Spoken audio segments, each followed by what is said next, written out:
Alright everyone, so to begin with, we have just a very simple basic structure of our HTML code that we will be using over here. Now, just to give you a brief idea of what we will be doing, so first of all, we will be starting off with making our user, the first page that we have for the user interface, where there was a sign up page where a user enter his username and password, and there was also an option for Google sign in. So we will go ahead and build that page first of all, and then we'll go ahead and make the further new pages. So to begin with, over here I have imported Tailwind CSS as I mentioned. We won't be making our own CSS code, so instead we will be using a predefined CSS toolkit that's readily available, and basically to import this, like to use the Tailwind functions, I'll just show you the documentation over here. So basically you can go to this website tailwindcss.com, and let's say you wanted to add padding to your div.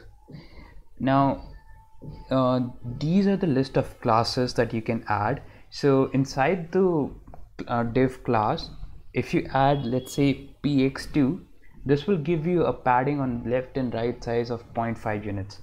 So we're gonna just use the same thing over here and add our CSS using this toolkit. So to begin with, I'm just going to start with my main div, which will basically focus on the background of it.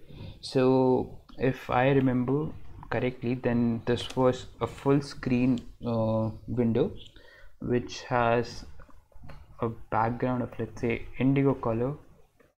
200 is just the shade unit for that, and I'm going to make this as a flex, and I'm keeping everything in the center, so justify center, and let's keep items center. Alright, so this should work for me. And inside this main div we will be inside this main div we will be creating our login form. So this login form initially will be given a width.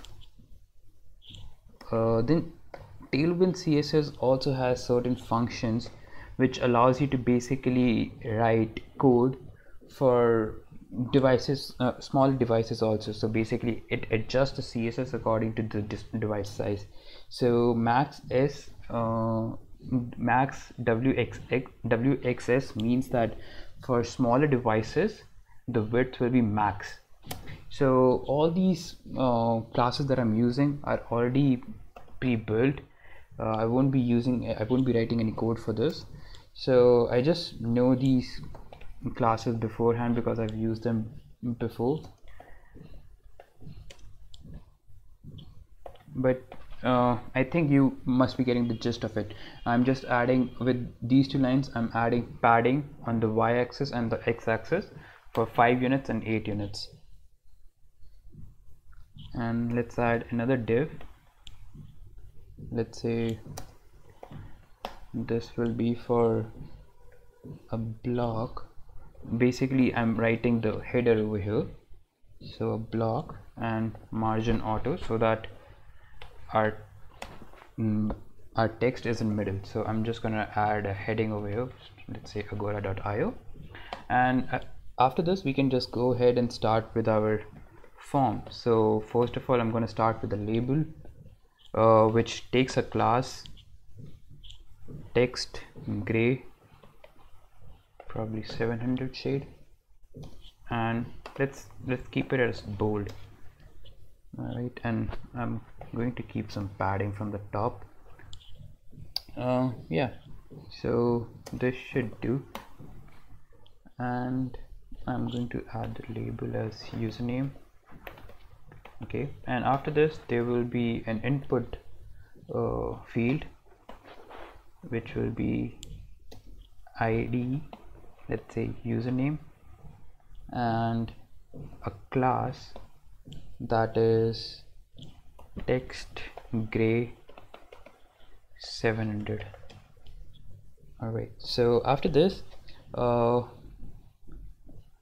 we can just simply go ahead and probably add something like let's say type. Now the type will be text, again something, an optional field, a placeholder, let's say John, and the next thing we need is we need to declare this as a required field, and also let's just add some border to this. Let's say border, rounded border.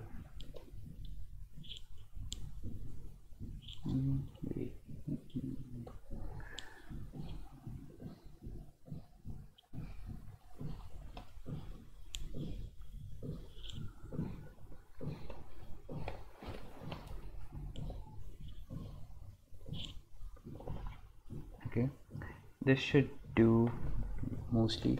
So I'm just gonna copy this particular code right here and use the same code for my password field.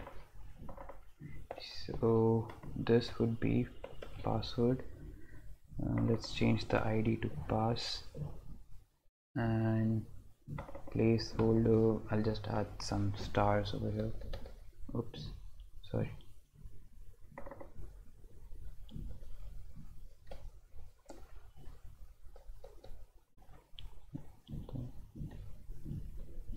Alright, this should do.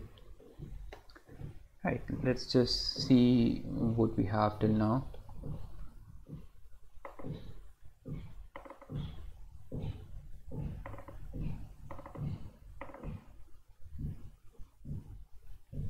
Alright, yeah, that's actually what we wanted. It looks pretty much similar. What I think we can do over here is add some padding inside, but like that's something we can do that later. It's not something that we need right now. So after this, I am going to go ahead and add a div. Inside this particular div is basically for the button that I'll be making. So the button over here will be of a flex display, and my items will be in the center. So basically the button such that it is in the center, and let's add a margin 4 units, block and auto. This should do, I guess. And let's add a button now. Now this button has an ID, let's say submit button. Alright, so I'll give some little bit of styling to this. Let's say background blue,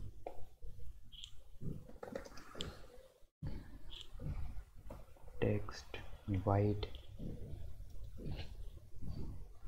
and font bold. This much should do, I guess. So I'm just gonna write submit, and let's just see how it looks.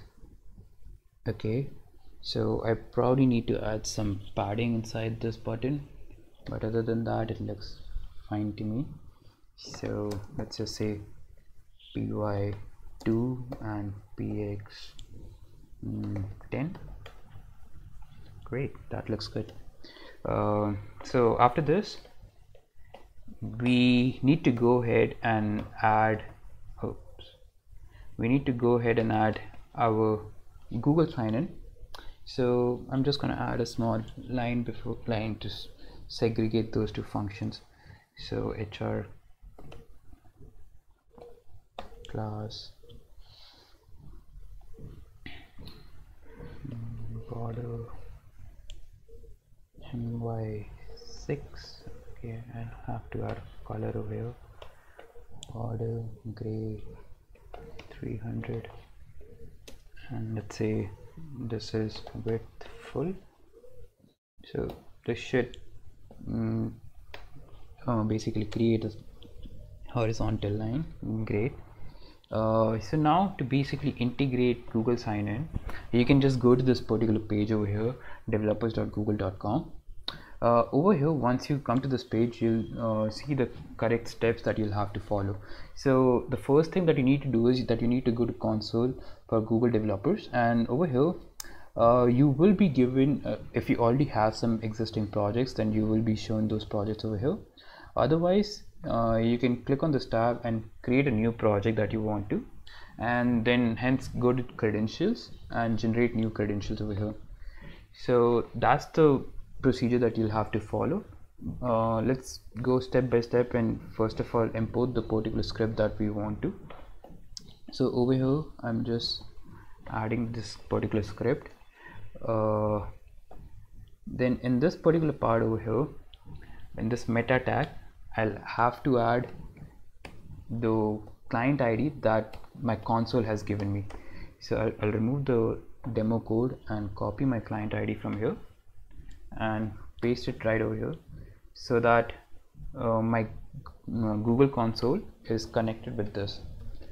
Now after this, I just have to add this particular div to get a pre-built div button, a pre-built Google sign-in button, and also let's just first add this function right over here on sign-in. This is already basically a pre-assigned function over here, so I'm just gonna use this particular function itself and print the values of ID, name, image URL, as well as email ID that is saved in the Google profile. So let's just go ahead and see how it looks. Okay, let's see. Oh, right.